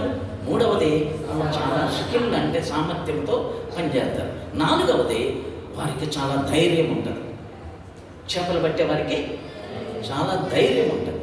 మనం అనుకుంటాం వాళ్ళు చదువు సంధ్య లేని వాళ్ళు, వాడికి ఏముంటుంది, చొక్కా ఉండదు, ఏముండదు, గోచి పెట్టుకొని సముద్రంలోకి వెళ్తారు అంతే కదా, ఒక పంచో టవలో కట్టుకొని నడి సముద్రంలోకి వెళ్తారు. అలలకు ఒక పెద్ద బిల్డింగ్ అంతా అలలు వస్తుంటాయి, భీకరమైన శబ్దం, గాలి తుఫానుల మధ్య ఆ పడవ మునిగి తేలుతూ ఉంటుంది. కానీ వాళ్ళు అందులోనే ఉంటారు, వాళ్ళు భయపడరు దానికి. అలలు తరంగాలు పొర్లి వచ్చినా వారికి ఏం కాదు, వారు భయపడరు దానికి, వారికి అలవాటు అయిపోయింది. కష్ట నష్టాల్లో, అలలలో, తుఫానులో వారు భయపడినటువంటి మహాధైర్య సాహసము కలిగిన వారు. వాళ్ళు చూడటానికి అట్లుంటారు అంతే. వాళ్ళు అసలు సామాన్యమైన మనుషుల్లాగానే కనపడరు. వారి తిండి, వారి గుడిసె, వారి తిండి, వారి ఎప్పుడు చేపల కంపలేమో రుచా పశ మంచి లాంగ్వేజా ఏముంది వాళ్ళకు, వాళ్ళ భాష, వాళ్ళ నాగరికత చూస్తే వాళ్ళ ఇంట్లో మంచినీళ్ళు తాగలేము మనం. అలాంటి వాళ్ళు. కానీ వారికి ఎంత ధైర్యం ఉంటుందంటే, ఆ భీకరమైన మహాసముద్రం, గాలి తుఫానుల మధ్యరాత్రి కటిక చీకటిలో ఆ తరంగాలు ఎగిసెగిసి పడుతుంటే వారు చేపలు పట్టుకొని వస్తారు. ఎంత ధైర్యం ఉండాలి వాళ్ళకి. భయపడరు వాళ్ళు, సముద్రానికి భయపడరు వాళ్ళు. భయపడేది మనం. చిన్న గాలి వస్తే చాలు మనం తట్టుకోలేము, చిన్న కష్టాలు మనం తట్టుకోలేము. దగ్గు పరిశ్రమకు ప్రార్థన చేయమని టేబుల్ దగ్గర చీటీ ఇస్తూ ఉంటారు. దేని కొరకు? దేని కొరకు? దగ్గు పరిశ్రమకి ప్రార్థన చేయండి అని చీటీ. నీకు ముక్కని ఉంటే దగ్గు పరిశ్రమ రాదా? అది రాకపోతే నీది నాది ముక్కే కాదనమాట. అది క్లీన్ అవుతుండాలి. కొంచెం దగ్గితే ఏమవుతుంది, దగ్గు ఏమవుతుంది, పరిచయం ఏమి చేస్తుంది. నువ్వు దగ్గుబడిసం, విపరీతంగా దగ్గుబడిసం ఉంటే బోండాలు తింటివి, బజ్జీలు తింటివి, వడలు తింటివి, ఫ్రైలు తింటివి, డ్రైలు తింటివి, రెక్క పీసులు తింటివి, లెక్క పీసులు తింటివి, అది తగ్గకపోయా. నువ్వు కొంచెం కడుపు తగ్గడితే కదా, రుచిని తగ్గిస్తే కదా, నాలుకను కట్టి పెడితే కదా. చిన్న చిన్న వాటికి ఎంత భయపడతాం, చిన్న గాలులకి, చిన్న అలలకి, చిన్న తుఫానుకి. కానీ ఈ జాలరులు సముద్రంలో ఆడుకుంటారన్నమాట. అవునా? సముద్రం వారికే వారు భయపడరు అసలు సముద్రానికి. మనం సముద్రం దగ్గర మొన్న నేను చెన్నైకి పోయినా మెరీనా బీచ్లో అక్కడ కాసేపు నిలబడి ఆ నీళ్ళు వస్తుంటే వెనక్కనికే వస్తుంటాను నేను. అవి మళ్ళీ వెనక్కి పోతాయి, కానీ భయం, ఒకవేళ వస్తే పోతానేది. కానీ వాళ్ళు అట్లా కాదు, వాళ్ళు నడి సముద్రంలో ఆడుకుంటారు అన్నమాట. క్రైస్తవ జీవితం ఒక సముద్రం ఇది. నీతి నాది ఒక ఓడ ప్రయాణం. చేపలు పట్టే పనిచ్చాడు దేవుడు, ఆత్మలు సంపాదించేటువంటి సామర్థ్యం అది కలిగి మనము ధైర్య సాహసాలతో పని చేయాలి. ఎంత ధైర్యం ఉంటుంది వాళ్లకు. అందుకనే దేవుడు వారిని వాడిని ఏర్పరచుకున్నాడు. చూడండి, తిమోతికి రాసిన 2వ పత్రిక, తిమోతికి రాసిన 2వ పత్రిక 2వ అధ్యాయం 2వ వచనం చదవండి. తిమోతికి రాసిన 2వ పత్రిక 2వ అధ్యాయము 2వ వచనం. నీవు అనేక సాక్షుల ఎదుట నా వల్ల అయిన సంగతులను నా కుమారుడా, ఏమి? తిమోతికి రాసిన 2వ పత్రిక 1వ వచనం. నా కుమారుడా, క్రీస్తు యేసునందున్న కృపచేత బలవంతుడవు కమ్ము. బలము తెచ్చుకో, కృపచేత బలము తెచ్చుకో, బలహీనుడము కావద్దు. బలవంతులమైన మనము. రోమపత్రిక 15వ అధ్యాయం, రోమీలకు రాసిన పత్రిక 15వ అధ్యాయం, రోమ 15, బలవంతులమైన మనము. చూడండి 1వ వచనం, రోమ 15:1. కాగా బలవంతులమైన మనము బలహీనుల దౌర్బల్యమును భరించుటకు బద్ధులమై ఉన్నాం. ఎవరిమి మనము? బలవంతులమైన మనము. విశ్వాసములో బలవంతులమైన మనము.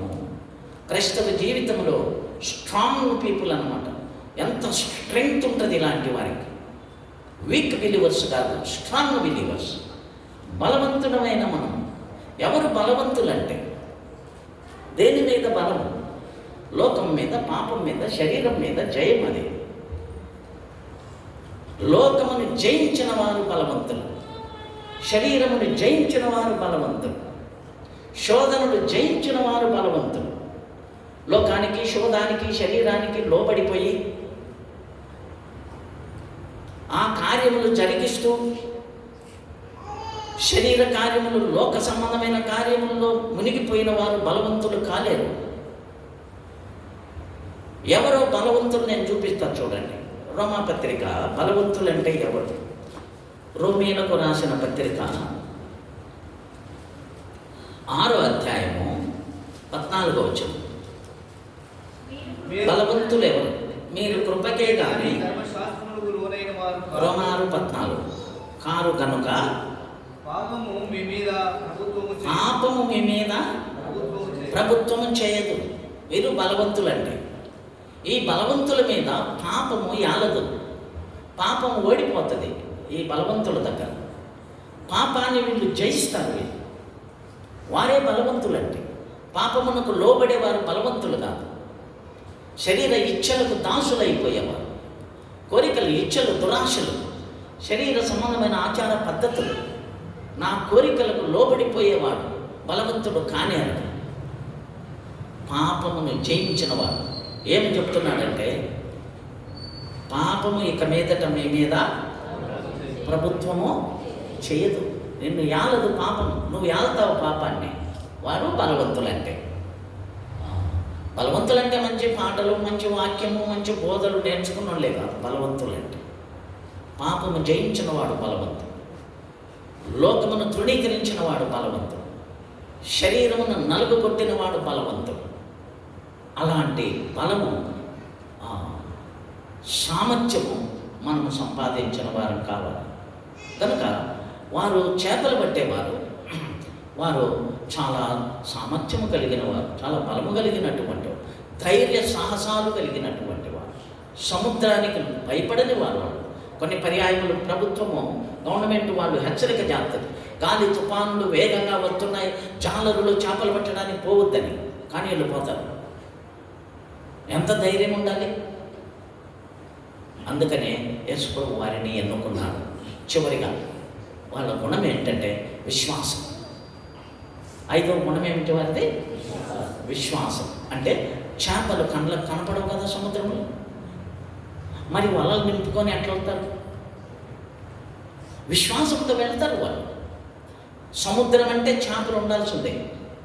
రకరకాలైన చేపలు ఉంటాయి, కానీ కనపడవు అవి. ఏ మూలన ఉంటవి, ఎక్కడుంటావో తెలియదు. By faith they face the sea. ఆ సముద్రాన్ని విశ్వాసంతో వాళ్ళు ఎదుర్కొంటారు. ఆ చేపలు ఎక్కడుండే తరిమి పట్టుకుని వస్తారు. విశ్వాసంతో పోతారు. కనపడని చేపలను పడవలు నింపుకొని రాసు కుప్పలు తెచ్చి బయట పోతారు. ఒక్కటి కనపడవు సముద్రంలో, కానీ విశ్వాసంతో పోతారు. ఈనాడు మన పని కూడా అదే. నీ పని, నా పని. విశ్వాసంతో మనం పని చేస్తున్నాం, విశ్వాసంతో సంఘాలు కడుతున్నాం, విశ్వాసంతో ఆత్మలు సంపాదిస్తున్నాం, విశ్వాసంతో దేవుని ప్రజల మధ్య మనము పరిచర్య జరిగిస్తున్నాం. ఆ విశ్వాసమే దేవుడు మనకు నేర్పించినాడు. దానితోనే సంఘాలు కట్టబడుతున్నాయి. డబ్బులుండి కట్టలే, పైనుండి ఏ సహాయం లేదు. చిన్న చిన్న సంఘాలు ఇప్పుడు గొప్ప గొప్ప సంఘాలు అయిపోయినాయి. దానికంతా కారణం ఏంటంటే బై ఫెయిత్ అన్నమాట, విశ్వాసంతో. 800 రూపాయలతో నేను మందిరం కట్టడం ప్రారంభించాను. 900 రూపాయలతో గుంటూరులో భక్త సింగారు మొట్టమొదటి కాన్వకేషన్ ప్రారంభించినారు. పరిశుద్ధ సమాజ కూడికి అని చెప్తున్నారు. ఎన్ని రూపాయలు? 900తో 1000 మందికి కాన్వకేషన్ జరుగుతుందా? విశ్వాసం అంతే. మొకాళ్ళ మీద ప్రార్థన చేస్తుంటాడు, ప్రభు సమకూరుస్తూ ఉంటాడు. ఒకసారి నేను తమిళనాడులో జోలార్పేట అక్కడికి నన్ను పరిచర్యకు పంపించారు. ఆదివారం పరిచర్య, చాలా కాలం క్రితం. అక్కడ పాల్మోహన్ గారని ఒక సేవకుడు, తమిళనాడు, చిన్న సంఘం. అమృతరాజు గారని గొప్ప దైవ సేవకుడు బెంగళూరులో నాకు 7 రూపాయలు ఇచ్చి పంపించినాడు. ఎంత? 7 రూపాయలు. 5 రూపాయలు మద్రాసు నుంచి, బెంగళూరు నుంచి చెన్నై ట్రైన్కి 5 రూపాయలు ఛార్జ్ జోలార్పేట. 5 రూపాయల టికెట్ తీసుకున్నా. నా దగ్గర ఏమీ లేదు, 2 రూపాయలు నా జోబిలో ఉంది. అక్కడ దిగినా, ఆదివారం పరిచర్య జరిగింది, కానుకలు వేస్తున్నారు. నా దగ్గర 2 రూపాయలు ఉన్నాయి. 1 రూపాయి వేసినా, 1 రూపాయి పెట్టుకున్నాను. మీటింగ్ అయిపోయిన తర్వాత ఆ సేవకుడు, బ్రదర్ మన ఇద్దరివి కానుకలు ఉంచుకున్నాను తీసుకుపోయినాను నన్ను రూమ్లోకి. ఆయన కానుక పెట్టి కుమ్మరించేసరికి అన్ని పావులాలు 10 రూపాయలు. రూపాయి నోటు ఒక్కట్లేదు, 1 రూపాయి నోటు ఒక్కట్లేదు, అన్ని పావులాలు 10 రూపాయలు. లెక్క పెట్టినా 11 రూపాయలు వచ్చింది. కానుకెంత? 11 రూపాయలు.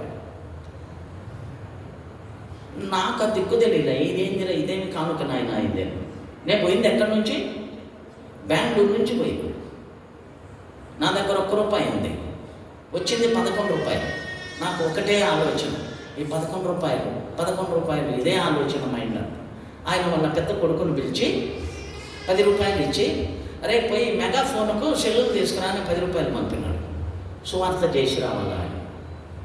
ఆ అబ్బాయి పోయి మెగాఫోన్కు సెల్లులు తెచ్చేసినాడు. ఆయన దగ్గర ఎంత ఉంది? ఇంకా 1 రూపాయి ఉంది.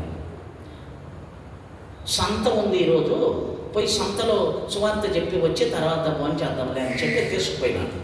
సంతలో నన్ను వాక్యం చెప్పమన్నాడు, రావడం లేదు సువార్త. ఎందుకు? 11 వస్తే 10 రూపాయలు దేనికే పోయా? నా దగ్గర 1 రూపాయి, ఆయన దగ్గర 1 రూపాయి. ఆయన అట్లే ఉన్నాడు, నేను అట్లే ఉన్నాను. నేను బెంగళూరు ఎట్లా పోవాలి? ఏదో 4 మాటలు చెప్పి వచ్చేసరికి ఆమె ఉదయం దోశలు పెట్టింది, మధ్యాహ్నం కూడా అదే దోశలు పెట్టింది. అలాంటి స్థితులు ఆ రోజు, అలాంటి పరిస్థితులు ఆ రోజు. ఉదయం దోశనే, మధ్యాహ్నం కూడా. తిని కాసేపు రెస్ట్ తీసుకుంటుంటే ఈ పాల్మోహన్ అనే సేవకుడు ఏం చెప్తున్నాడంటే, నాకు భక్సింగారి స్టోరీలన్నీ చెప్తున్నాడు. నా మనసులో ఏమనుకుంటున్నా, పక్షంగా తాతయ్య సంగతి అట్లా పెట్టు, ఇప్పుడు నా గతి ఏంది ఈరోజు నా పరిస్థితి. నువ్వు 10 రూపాయలు పంపించి 1 రూపాయి పెట్టుకున్నావు పక్షంగా అంటే కథలు చాలా ఉండేవి. నా పరిస్థితి ఏంటి, నేను ఎట్లా బెంగళూరు పోవాలి అని అనుకుంటున్నా. ఆయన అన్నీ చెప్తున్నాడు, ఆయన అనుభవాలన్నీ చెప్తా ఉన్నాడు. ఒక బ్రదర్ వచ్చి, అన్న మా కుమార్తెను అత్తగారింటికి పంపిస్తున్నా, ప్రార్థన చేయండి అని చెప్పి ప్రార్థన చేసిన తర్వాత 20 రూపాయల నోటు ఇచ్చినాను. ఎంత? 20 రూపాయలు. అది ఆ బ్రదర్ వెళ్ళిపోయిన తర్వాత పాల్మోహన్ నా 20 రూపాయల నోటు ఇట్లా పట్టుకొని నాకు చూపించినాడు. చూడు, this is how we have to serve the lord. మనము దేవుని ఈ రీతిగా సేవించాలి. This is faith. దీనినే విశ్వాసం అంటారు. నేను 10 రూపాయలు చెల్లుకు పంపించినా కదా, నాకు 20 రూపాయలు కావాలి ప్రభా ఈరోజు అని ప్రార్థన చేసి ఉంటాయి. ఎంత వచ్చింది? 20 రూపాయలు వచ్చేలకు నాకు గుర్రం ఎక్కినంత ధైర్యం వచ్చింది. ఇంకా ఏం పర్వాలేదు రా, నేను పోయి చేస్తాను. సాయంత్రం మళ్ళీ మీటింగ్ పెట్టినాడు. రాత్రి 10 గంటలకు ట్రైను. భోంచేసి నాకు ఒక టవల్ తీసిచ్చినాడు. నా జేబులో 2 రూపాయలు పెట్టి 7 రూపాయల టికెట్ తీసిచ్చినాడు. ఈ రీతిగా సంఘాలు కట్టబడ్డాయి. ఈ రీతిగా సేవ జరిగింది. This is the faith line. అంతే. ఏదో ఎక్కడెక్కడి నుంచో కుప్పలు రాదు మనకు. ఆది నుంచి ఇలాంటి పని జరుగుతుంది. అందుకనే ఈ సంఘాల పేరు జీవము గల సంఘం. ఏం సంఘం? జీవముంది అందులో. అనేక సంఘాలు ఉన్నాయి. మనమేం తప్పు చెప్పట్లే, వాళ్ళనేం కించపరచట్లే. మనము కట్టిన సంఘాలు భక్ష్యం గారి ద్వారా నేర్పించిన విశ్వాసపు లైన్ ఇది. తద్వారా కట్టబడుతున్నాయి. ఈరోజు ఎలాంటి సంఘాలు అయిపోయినాయంటే, ఈ దినాల్లో చాలా పేద సంఘాలు ఏమి లేవు. చాలా మట్టుకు పేద సంఘాలు లేవు. అన్ని సంఘాలను దేవుడు దీవించినాడు. కనుక ఈ జాలరుల కంటే ఈ చేపలు పట్టే వారికి 5వ గుణం ఏంటంటే విశ్వాసం. సో ప్రభు సేవలో, ప్రభు పనిలో నీకు నాకు కూడా కావలసింది విశ్వాసం అన్నమాట. విశ్వాసంతో బయలుదేరదాం, విశ్వాసంతో మనం పని చేద్దాం, విశ్వాసంతో కడతాం, విశ్వాసంతో కొనసాగిస్తాం.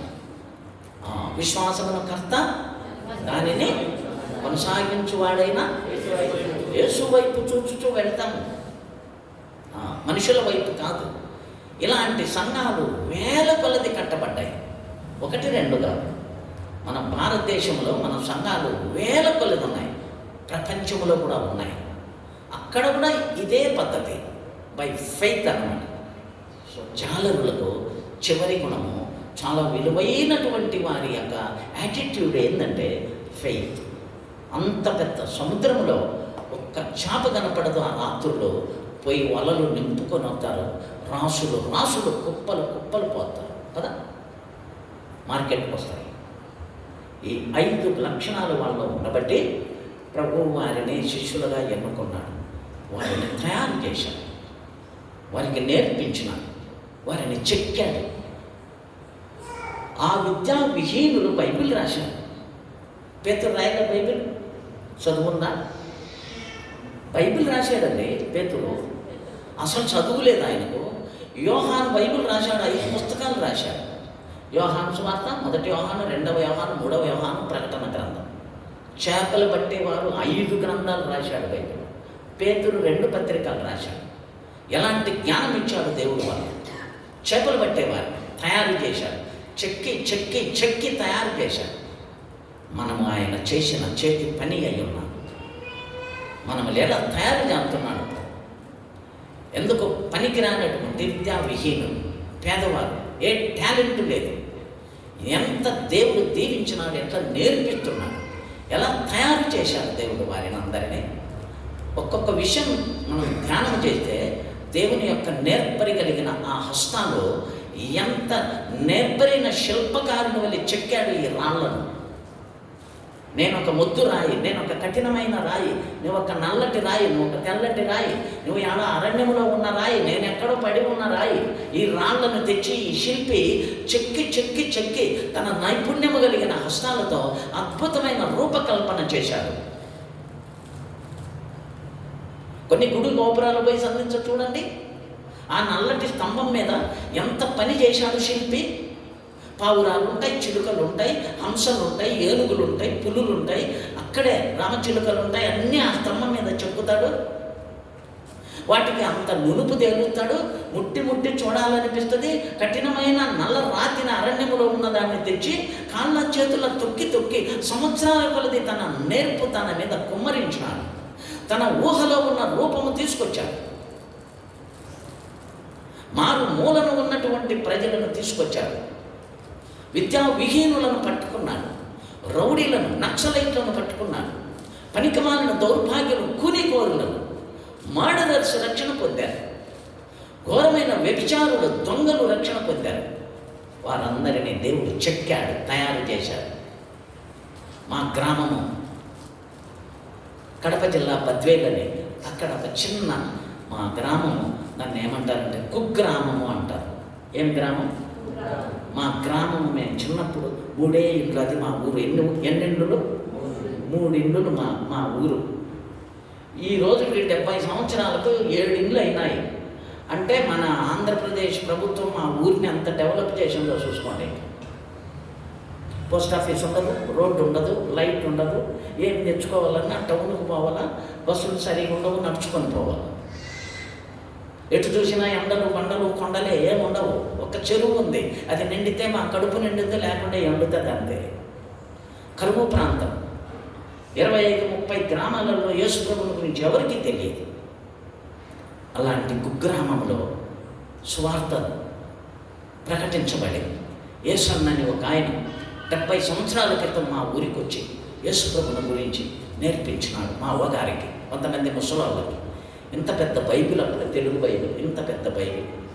అది ఇచ్చిపోయినాడు. ఎవరికి చదువు రాదు, మేము పుట్టక ముందు. అలాగా ఆయన నెలకొక పర్యాయం నడుచుకొని వచ్చి 50 కిలోమీటర్లు నెలకొకసారి నడుచుకొని వచ్చి మా అవ్వగారికి అందరికీ యేసు ప్రభువు గురించి చెప్పేవాడు. శిలువ శిలువ అని చెప్తుంటే వాళ్ళు అడిగినారండి, శిలువ అంటే ఏంటయ్యా అని. అంటే బొగ్గు తీసుకొని గోడ మీద శిలువ బొమ్మ వేసినాడు. శిలువ అంటే ఇలా ఉంటుంది అని. అలాగా నేర్పించి కొన్ని పాటలు నేర్పించి ఆ అవ్వగారికి వాళ్ళకు బాప్తిజం ఇచ్చి ఆయన ప్రభువులోకి వెళ్ళిపోయినాడు. అలాగా ప్రారంభమైంది మా గ్రామంలో దేవుని కార్యం. ఇప్పుడు మా చుట్టుపక్కల గ్రామంలో, మా ఊరిలో సంఘం ఉంది. ఎరుకలోళ్ళు, యానాదోళ్ళు, చాకలోళ్ళు, వడ్డీ వాళ్ళు, ముద్రాచోళ్ళు, లంబాడి వాళ్ళు, సుగాడి వాళ్ళు, చుట్టుపక్కల ఉండేవారు అందరూ వయసులో నమ్ముకొని ఆడికి వచ్చి ఆరాధన చేసుకొని పోతారు, ప్రార్థన చేసుకొని పోతారు. దేవుని కార్యం ఎలా ప్రారంభమైంది?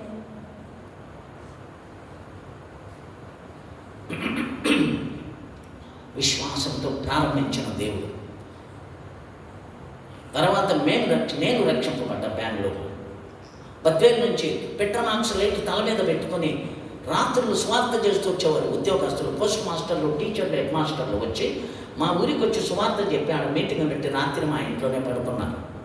నాకు బాగా గుర్తుందప్పుడు 10 మంది వచ్చారు, అందరూ ఉద్యోగస్తులు. వాళ్ళు ఒక కాంతరు మాత్రం ఆ లైట్ మోసుకొని వచ్చేవాడు. ఆయన చదువు లేదు, పంచ కట్టుకొని పెట్రోమాక్స్ లైట్ తల మీద పెట్టుకొని వస్తాడు. మా ఊరిలో మీటింగ్ పెట్టి మంచి పాటలు పాడి వాయిద్యాలు అంటారు. కంజర, తర్వాత డోలకు, హార్మోనియం, ఈ 3 ఉండేది. అద్భుతమైన పాటలు పాడి అందరిని ఆకర్షించుకునేవి. మా ఇంట్లో పడుకున్నారు. ఇప్పుడు ఎంతమందికి పెట్టాలో భోజనం? మేము 10 మంది. వాళ్ళు ఏం తెచ్చుకున్నారా? మరి వచ్చినారు, సువార్త చేసిన పాటలు పాడినారు, మా ఇంటికి వచ్చినారు. మా ఇంట్లోనే భోజనం పెట్టారు. 3 సేర్లు ఒడ్లు పదులు తెచ్చి మా అమ్మ, మా నాయన రాత్రి ఆ ఒడ్లు దంచి ఆ బియ్యం తీసి అన్నం వండి, కూర ఏముంది? చింతకాయ తొక్కు, చింతకాయ ఊరగాయ పెడతారు, చింత ఊరగాయ, అది పచ్చడి చేసి ఆ అన్నం పెట్టి, నెయ్యి ఉంటుంది, పాలు, పెరుగు, నెయ్యి ఉంటుంది. మా ఇంట్లో గేదెలు ఉంటే 2. ఆ నెయ్యి వేసి ఈ చింతకాయ పచ్చడి పెట్టి ఆ అన్నం పెడితే ఈ ఉద్యోగస్తులు 10 మంది ఒక్కొక్కరు ఎంత తిన్నారు. అంత రుచిగా ఉంటుంది. Faith line. వాళ్ళే మాకేమీ ఇలే, మేము వాళ్ళకేమీ ఇలే. ఇలా ప్రారంభించిన సంఘాలు బై ఫెయిత్ అన్నమాట. విశ్వాసంతో సంఘాలు కట్టబడుతున్నాయి, విశ్వాసంతో కుటుంబాలు కట్టబడుతున్నాయి, విశ్వాసంతో మన పిల్లలను దేవుడు దీవిస్తున్నాడు. కాబట్టి దేవుడు వారిని ఎందుకు ఎన్నుకున్నాడంటే వారిలో ఇన్ని క్వాలిటీస్ ఉన్నాయన్నమాట. విద్యా విహీనులను దేవుడు తయారు చేశాడు. మహా గొప్ప శాస్త్రవేత్తలు, గొప్ప గొప్ప ప్రధానులందరూ కూడా ఈ చేపలు పట్టేవారు మాట్లాడుతుంటే తలలు ఉంచుకున్నారు, నోరు తెరుచుకొని వింటున్నారు. ఈ జ్ఞానం, ఈ తెలివితేటలు వీళ్ళకి ఎక్కడి నుంచి వచ్చాయి? వారు యేసుతో కూడా ఉన్నవారు. ఆయన నేర్పించాడు, వాళ్ళని అట్లా తయారు చేశాడు ఆయన. ఆ నేర్పరిగిన అర్థాల మాటలు వారిని అట్లా తయారు చేసినాయి. వారిని ఆత్మను ఊది మనుషులను చేశాడు. అర్థపూర్వకమైన, జ్ఞానపూర్వకమైన వ్యక్తులుగా తయారు చేశాడు. పరిశుద్ధ గ్రంథం వారితో రాపించాడు. ఇదంతా దేవుని కార్యం, విశ్వాసంతో జరిగిన పనులివి. కాబట్టి మనములు కూడా దేవుడు ఎందుకు ఎన్నుకున్నాడంటే ఆయన యొక్క పరమ ఉద్దేశం విద్యా విహీనులు, జ్ఞాన వివేకం లేనటువంటి వారిని జ్ఞాన సంపూర్ణులుగా నింపి పరిపూర్ణులైన వారికి జ్ఞానమును బోధించుతున్నామనేటట్టు తయారు చేశాడు. కనుక శిష్యుడు అనే మాట మనం కొద్దిగా ధ్యానం చేశాం. శిష్యుడి క్వాలిటీ చాలా ఉన్నాయి.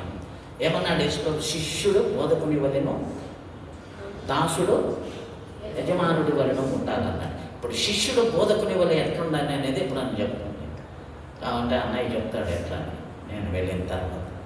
శిష్యుడు అనేది చెప్పిన. శిష్యుడు ఎవరి వలె ఉండాలి? ఎవరి వలె ఉండాలి? అబ్బో, ఇది సామాన్యమైన విషయమా? శిష్యుడు బోధకుని వలె. బోధకుడు ఎవరు? బోధకుడు ఎవరు? యేసుప్రభు. యేసు లాంటి బోధకుడు ప్రపంచంలో ఎక్కడ లేడు. ఆయన బోధించినట్లు ఎవరు బోధించలే. ఆయన పరలోకం నుంచి దిగి వచ్చిన బోధకుడు ఆయన. Is the teacher came down from heaven. నికోదేమన్నాడు? బోధకుడా, నువ్వు దేవుని యొద్ద నుండి వచ్చిన బోధకుడు ఉన్నావు. ఆ బోధకుని వలె ఉండాలి శిష్యుడు. ఆ క్వాలిటీస్, యేసుప్రభు క్వాలిటీస్ ఎలాంటివి? ఆయన గుణలక్షణాలు అలాగా తయారు కావాలి శిష్యుడా. ప్రార్థన చేసుకున్నాం. ప్రభు అలా మనకు కృప చూపనుగా.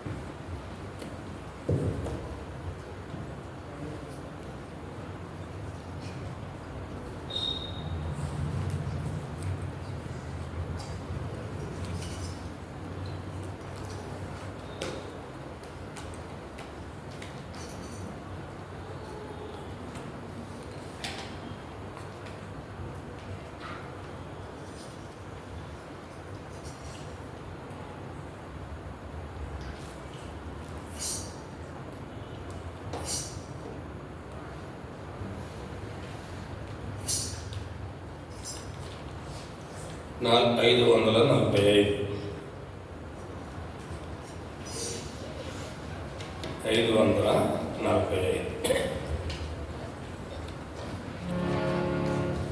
539. నీకు కలిగిన దానిని చేపట్టుము,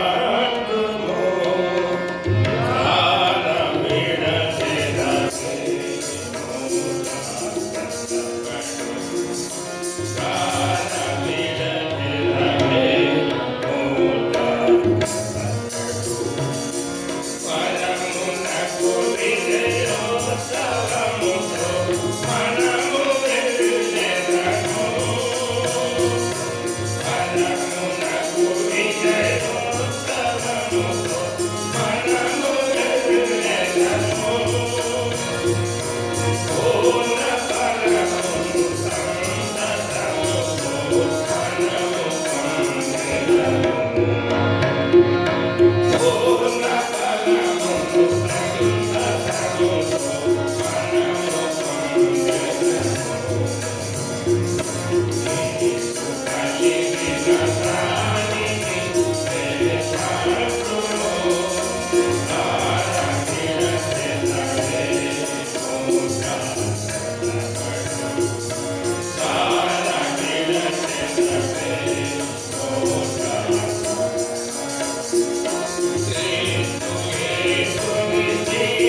రేపు ఉదయం 10 గంటలకు కూడిక ఉంటుంది. అందరూ రండి. ప్రత్యేకంగా మరి టీచర్స్కు దేవుని వాక్యము అంగీకరించేటువంటి వారికి అందరికీ వర్తిస్తుంది కాబట్టి రండి. ప్రార్థన చేస్తాం. పరిశుద్ధుడైన మా తండ్రి, సర్వకృపానిధిగా మా పరలోక ప్రభు, మా విమోచకుడు రక్షకుడు యేసు ప్రభు నామమున మీ పాద సన్నిధిలో మిమ్మల్ని స్తుతిస్తున్నాను.